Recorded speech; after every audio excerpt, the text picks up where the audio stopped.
Hello my dear students, welcome back to our YouTube channel Sam's edge Patna. काफ़ी दिनों के बाद आज फिर से आप लोगों के सामने आने का मौका मिला है। आज मैं आपके सामने छोटा सा क्लोज टेस्ट कराने जा रहा हूँ। देखिएगा, क्लोज टेस्ट आपके सामने ये विजुअल होगा। How the domestication of animals begun is not known. इसके लिए मैंने दो बुक्स रखे हैं। एक बुक्स में से मैं क्वेश्चन करूंगा और दूसरे से मैं आंसर करूंगा। ठीक है, चलिए देखते हैं। How the domestication of animals began is not known. Perhaps there were large numbers of animals in areas near water where men also were. अब चेक करते हैं क्या ऑप्शन होना चाहिए। अगर वर्ब के बाद आप फॉलो करोगे तो वर्ब का चौथा रूप होना चाहिए या वर्ब का तीसरा रूप या कोई एडजेक्टिव का फॉर्म होना चाहिए, है ना। चलो चेक करते हैं। देखोगे आप 64 की फीलिंग से जाएगा यहाँ पे वन का। तो पहला ऑप्शन है कंसंट्रेटेड, मतलब इकट्ठे एक जगह लोग रहा करते थे, ठीक है, और किसी खास पर्पस पर कंसंट्रेट हुआ करते थे। तो ये एक ऑप्शन हो सकता है। इंटेंसिफाई क्या होता है? किसी भी सिचुएशन को बढ़ाना, एग्रेवेट करना। अगर यूज करोगे तब आप इंटेंसिफाई का यूज करोगे, है ना। स्ट्रेंथेन, किसी भी सिचुएशन को, किसी भी परिस्थिति को अगर आप मजबूती दे रहे हो तब आप यूज करते हो स्ट्रेंथेन का। क्लियर है। और अमेज्ड का मतलब होता है भीड़ इकट्ठा करना, जमा करना। तो अगर हम ऑप्शन के हिसाब से जाएंगे तो ऑप्शन नंबर ए हो जाएगा, कंसंट्रेटेड। तो पहला हो गया आपका men also were concentrated here. Man could observe, man observe कर सकता था the animals and study their habits and this knowledge must have. अब मस्ट हैव के बाद वर्ब का तीसरा रूप चाहिए, है ना। मस्ट हैव V3 फॉर्म चाहिए। चेक करते हैं, दूसरा ब्लैंक यहाँ है जिसके लिए हम यहाँ से चेक करते हैं। रेंडर का मतलब सर्विस देना, टू प्रोवाइड सर्विस। इनेबल का मतलब था टू मेक देम एबल, मतलब किसी को उस लायक बना देना, एबल कर देना, है ना। मॉडिफाई होता है चेंजिंग करना। ऑथराइज होता है मतलब किसी को कोई अधिकार दे देना, राइट दे देना, असाइन कर देना कोई काम। तो अगर आप यहाँ चेक करोगे तो क्या बोला है? This knowledge must have enabled him to tame them, मतलब मनुष्यों में नॉलेज ही एक ऐसा चीज है जो जानवरों को पालतू बनाने के लिए बताया है या प्रेरित किया है, इंस्पायर किया है ना। तो have enabled them to tame them. Clear है। It was again easy for N.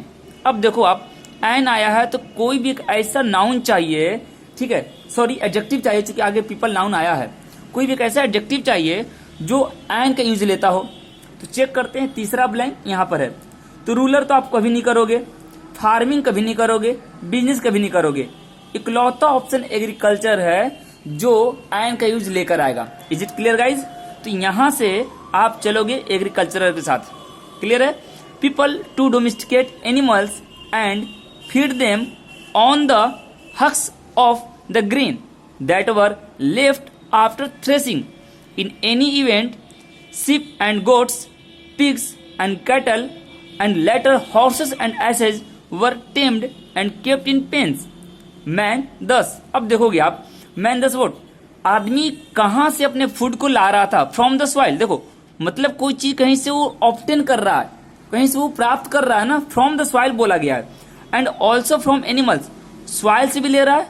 हम लोग पेड़ पौधे से अपने फल तोड़ते हैं और तो और हम लोग जानवरों से दूध प्राप्त करते हैं। बहुत सारे ऐसे सोर्सेस हैं फूड का जो हम लोग लेते हैं, इंटेक करते हैं। तो देखो अटेन होता है किसी भी उपलब्धि को हासिल करना, that is not achievement, not an achievement.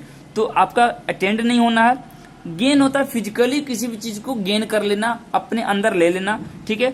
Achieve होता है फिर से वही बात, किसी भी उपलब्धि को, अचीवमेंट को।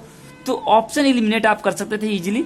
यहां से हो जाएगा आपका ऑब्टेंड, मतलब मैन दस obtained food from the soil and also from animals.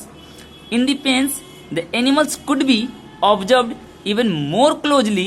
Calves suckling milk must have given man the idea that he too could get food other than meat. बोला गया ना, could get food मैंने भोजन लेने के लिए, that's why we have used here obtain. Clear है। Other than meat from cows and goats. This practice which combines agriculture with the raising of animals is known as vote, known as farming. कैसा farming होगा? Joint तो होगा नहीं, United नहीं होगा, blended भी नहीं होगा, मिक्स्ड, ठीक है। तो इस तरीके से हम लोग बाय ऑप्शन क्वेश्चंस को कर सकते हैं एलिमिनेट करके। तो my dear students, cloze test बहुत इजी होता है। बस मैटर करता है कि आपका लैंग्वेज पर अंडरस्टैंडिंग कितनी है, आप लैंग्वेज को कितनी अच्छे से समझ रहे हो। क्लियर है? तो आज के लिए बस इतना ही। अगले वीडियो में फिर मिलेंगे किसी क्लोस्टर के साथ। चलता हूं, अपना ध्यान रखिएगा, अच्छे से पढ़ाई कीजिएगा। Bye, take care.